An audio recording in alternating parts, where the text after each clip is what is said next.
وقفے سے قبل ہم نے تفصیل سے اس سوال کا ذکر کیا جس کا جواب اس وقت پورا پاکستان ڈھونڈتا نظر آ رہا ہے۔ وزیر اعظم عمران خان کے خلاف اپوزیشن کی تحریک عدم اعتماد کامیاب ہوگی یا ناکام ہو جائے گی، اس کے مضمرات ہم نے آپ کے سامنے رکھے اور اس سلسلے میں جو آئینی متعلقہ شق ہے اس کا بھی تفصیل سے ذکر کیا، اور اس پورے ماحول کے حوالے سے کہ جب یہ فیصلہ کن گھڑی آئے گی، جب قومی اسمبلی میں ووٹنگ ہوگی تو وہاں کیا ماحول ہوگا، پی ٹی آئی کی اس سلسلے میں کیا بظاہر حکمت عملی نظر آ رہی ہے، جس کا کل برملا اظہار وزیر پارلیمانی امور بابر اعوان نے کیا۔ ان تمام معاملات پہ ایک سیر حاصل گفتگو کرتے ہیں، اور اس کے لیے ہمیں جوائن کر رہے ہیں وزیر اعظم کے انتہائی قریبی سیاسی معتمد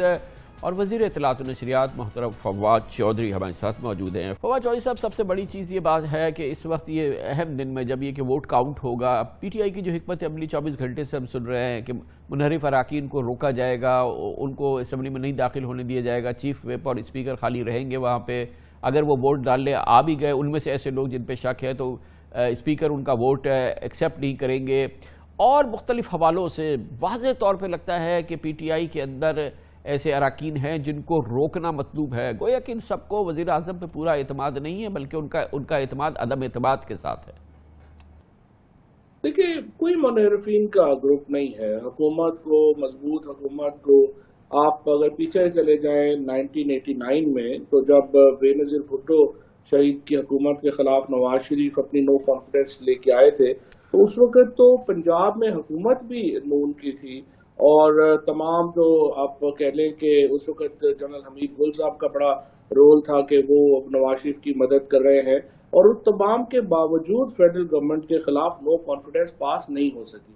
تو ایک چیز ہے کہ آپ کی حکمت عملی کیا ہے، اور ایک یہ ہے کہ آپ کا ایک پرسپشن کیا ہے۔ تو ہمارے نزدیک ایک جو ہماری اس وقت سچویشن ہے وہ بڑی کمفرٹیبل ہے۔ اپوزیشن کی اگر آپ دیکھیں تو جو فرسٹریشن جو مثلاً آج جس طرح سے حملہ کیا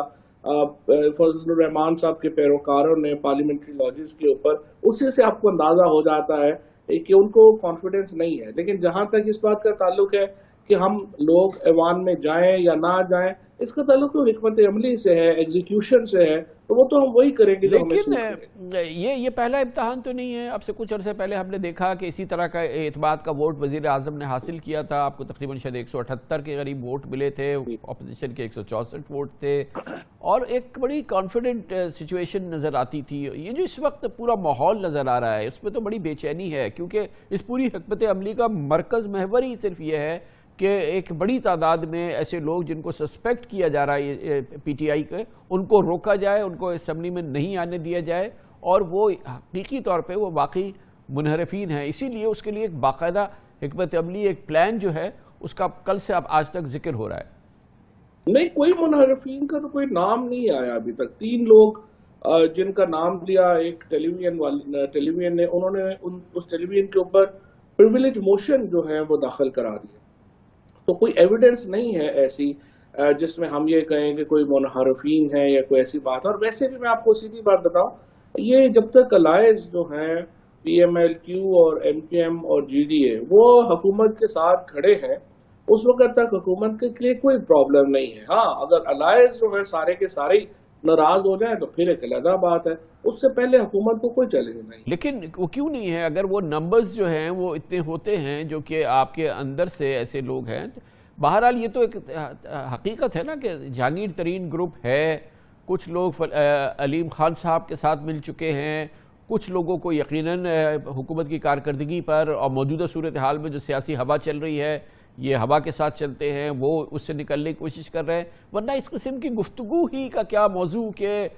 آنے نہیں دیا جائے گا، صرف چیف ویپ آئیں گے، صرف اسپیکر ہوں گے، یہ تو ایک مذاق لگے گا نا فیصلہ کن دن کہ پی ٹی آئی روک رہی ہے اپنے اراکین کو، آنے نہیں دے رہی اسمبلی میں۔ نہیں، لیکن مجھے سمجھ نہیں آتا کہ آپ کا ایمفیسس پی ٹی آئی کے اوپر کیوں ہے؟ لوگ پی ٹی آئی میں تو نہیں لے کے آنے۔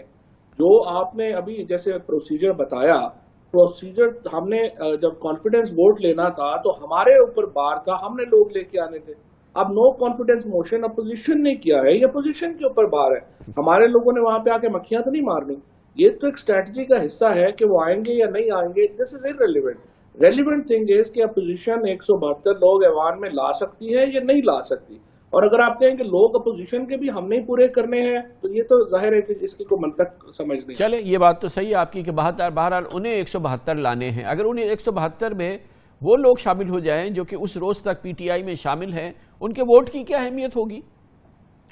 دیکھیے وہ پھر دیکھنا پڑے گا. آرٹیکل 63(1)(a ابھی تک جو ہے اس کے اوپر بحث نہیں ہوئی ہے, اور آرٹیکل 63(1)(a یہ کہتا ہے کہ اگر کوئی شخص پارٹی چھوڑ دے ٹو دی سیٹسفیکشن آف پارلیمانی لیڈر, یعنی جو پارٹی کا چیئرمین ہے اس نے فیصلہ کرنا ہے کہ اس شخص نے پارٹی چھوڑ دی ہے میری سیٹسفیکشن کے یا نہیں, تو وہ ڈکلیریشن دے سکتا ہے اسپیکر کو کہ یہ میری پارٹی کا مزید ممبر نہیں رہا, اور پھر اسپیکر نے اس پہ فیصلہ کرنا ہے کہ کیا وہ ووٹ کاؤنٹ کرے گا یا نہیں کرے گا. تو اب یہ اسپیکر صاحب کی جو انٹرپریٹیشن ہے وہ ایک اس میں ظاہر ہے کلیدی کردار ہوگا اس کا, وہ دیکھتے ہیں کیا انٹرپریٹیشن کرتے ہیں. لیکن جب تک اس آدمی نے پارٹی نہیں چھوڑی ہے, نہ اس کا کوئی اعلان کیا ہے, نہ اس نے کوئی اس قسم کا کوئی اظہار کیا ہے, نہ وہ کہہ رہا ہے کہ اس جماعت میں ہے, تو کیسے اسپیکر صاحب اس کو کہہ سکتے ہیں کہ نہیں یہ اب ہماری جماعت میں نہیں ہے؟ یا یہ تو دیکھیے یہ تو سیٹسفیکشن ہے چیئرمین آف دا پارٹی کی یا پارلیمانی لیڈر کی, جو ورڈ یوز ہوا ہے. اور اگر فار ایگزامپل جس طرح سے اگر میں آپ کی بات لوں کہ ایک شخص کو پارٹی نے فیصلہ کیا ہے کہ وہ آج ایوان سے نہیں آئیں گے ووٹ دینے, اور کوئی شخص ایوان میں داخل ہو جاتا ہے, تو پارلیمانی لیڈر جو ہے وہ اسپیکر کو یہ بھیج سکتا ہے اپنی ڈکلیریشن کہ میرے خیال میں یہ شخص جو ہے یہ مزید پارٹی کا ممبر نہیں رہا ہے, اور میں سیٹسفائیڈ ہوں کہ یہ پارٹی میں کو ڈیفیکٹ کر گیا ہے, لہٰذا آپ اس کے خلاف کارروائی کریں. گویا کہ ایسے لوگوں کو اس بات کا امکان ہے کہ ایسا ہو. جس طرح میں نے عرض کیا کہ آرٹیکل 63(1)(a) کی کوئی ابھی تک تشریح کسی اسپیکر نے کی نہیں ہے, تو یہ اسپیکر صاحب کے اوپر منحصر ہوگا کہ وہ کیا اس کی تشریح کریں. اور یہ فرمائیے گا کہ وہ ایک بار اگر مثال کے طور پہ ووٹ نہیں دے سکتا, تو وہ پھر آئندہ جو ہے وہ جو اگر کوئی نیا عدم اعتماد کامیاب ہو جاتی ہے اور پھر نیا وزیر اعظم یا نیا قائد ایوان جو ہے وہ اعتماد کا ووٹ حاصل کرتا ہے, تو وہ وہاں پر بھی ووٹ نہیں دے سکے گا. عدم اعتماد کے بارے میں یہ جس طرح کہ آپ کو معلوم ہوگا کہ 4 مہینے تک دوبارہ آپ عدم اعتماد جو ہے وہ لا نہیں سکتے ہیں, اور جب آپ اتنے مہینوں بعد لائیں گے تو وہ آدمی تو اپنی سیٹ سے نااہل ہو چکا ہوگا. نہیں, میں کہہ رہا ہوں کہ عدم اعتماد میں کامیابی ہو جائے, اگر مثال کے طور اس آدمی کے بغیر بھی ہو جائے اور پھر نیا قائد ایوان ہو جائے اور اس کو پھر اعتماد کا ایک نیا قائد ایوان سامنے لایا جائے, اس کو اعتماد کا ووٹ درکار ہو, تو وہاں پہ بھی ووٹ اس کا کاؤنٹ نہیں ہوگا. نہیں, وہ تو ڈی سیٹ کرنا ہے 2 دنوں میں. اسپیکر صاحب نے ریفرنس جو ہے یعنی 2 دن سے کم مدت میں اسپیکر صاحب 10 منٹ میں بھی وہ ریفرنس الیکشن کمیشن کو بھیج دیں گے, اور الیکشن کمیشن باؤنڈ ہے اس کے اوپر ڈکلیریشن کرنے کا کہ وہ ممبر اسمبلی کا فردر ممبر نہیں رہا. ٹیکنیکلی اسی وقت ڈکلیریشن جب تک نہیں ہو جاتا وہ آدمی ڈی سیٹ تو نہیں ہوگا نا سر؟ وہ تو اس کے لیے تو 30 دن کا ٹائم ہے, تو اگر اس میں وہ دوبارہ جو ووٹ ہے وہ پھر اسپیکر صاحب کی جس طرح میں نے آپ کو کہا کہ رولنگ پہ منحصر ہے کہ آرٹیکل 63(1) کی وہ کیا انٹرپریٹیشن کرتے ہیں, اور اسپیکر صاحب اپنی جو تشریح جو بھی کریں گے وہ ظاہر ہے پھر عدالتوں میں جائے گی اور عدالت فیصلہ کرے گی, لیکن اس وقت تک تو وہ ووٹ کاؤنٹ نہیں ہو سکتا جب تک اسپیکر صاحب کی رولنگ موجود. آج آپ نے اس کا بھی ذکر کیا کہ آپ چاہتے ہیں کہ یہ معاملہ بہت ڈریگ نہ کرے. یہ بات بھی آپ سے سامنے آئی کہ 23 مارچ سے پہلے ہم اس معاملے کا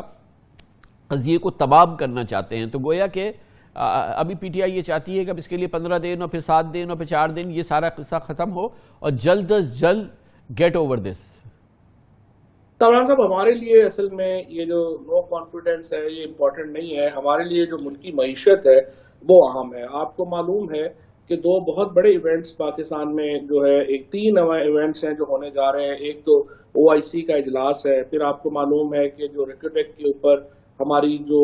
نیگوشیشنز ہیں وہ بالکل آخر میں ہے, اور اسی طریقے سے جو ہماری اس کے بعد وزیر اعظم صاحب نے جانا ہے یورپ کے دورے کے اوپر. یہ تینوں ایونٹس جو ہیں, اور اس سے پہلے وزیر اعظم صاحب نے UAE میں بھی جانا ہے,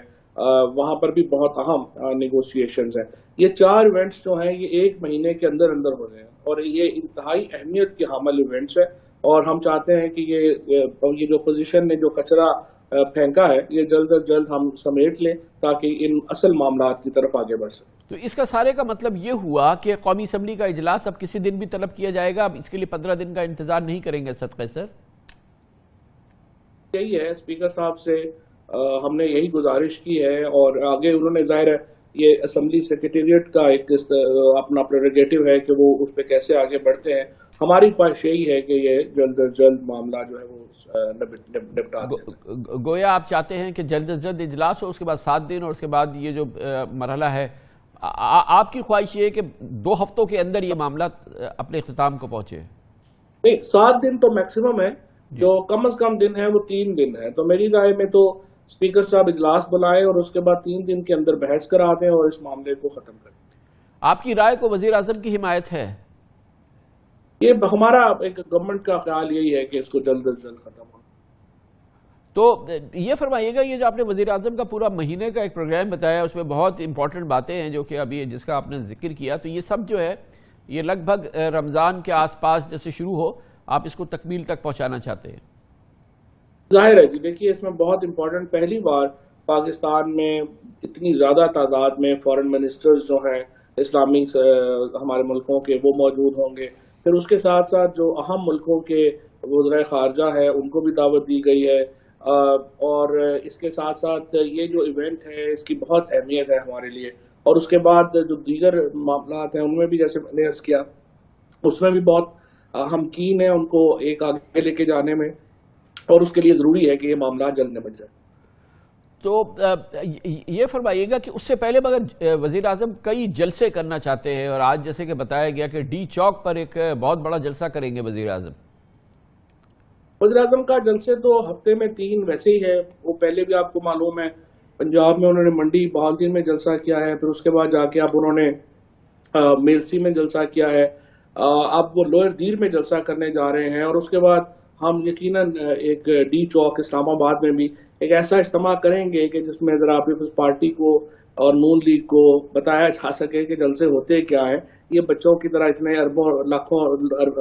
کروڑوں روپیہ لگا کے سرکاری ملازم لانے سے جلسے نہیں ہوتے۔ تو سرکاری ملازم کیا ان کے ساتھ ہے؟ سندھ سے جو لانگ مارچ چلا،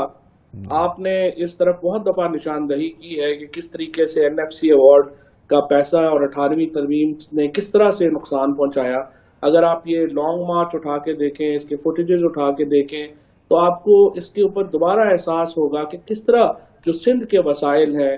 وہ اپنے صوبے پہ خرچ نہیں ہو رہے۔ کراچی کے شہریوں کے جو مسائل جس کی طرف آپ کے پروگرام میں بارہا توجہ دلائی گئی، اس کے لیے فنڈز موجود نہیں ہیں، لیکن پولیس کی گاڑیاں پیپلز پارٹی کے جھنڈے لگا رہی ہیں، وہ بانس اٹھا کے ایمبولینسیں آگے آگے جا رہی ہیں۔ اس قدر شرمناک مناظر ہے پیپلز پارٹی کے لانگ مارچ کے کہ اس کے اوپر تو کسی بھی غیرت مند آدمی کو شرم آئے گی جس طریقے سے انہوں نے یہ لانگ مارچ کیا۔ بڑی نوازش، بہت بہت شکریہ جناب فواد چودھری ہمارے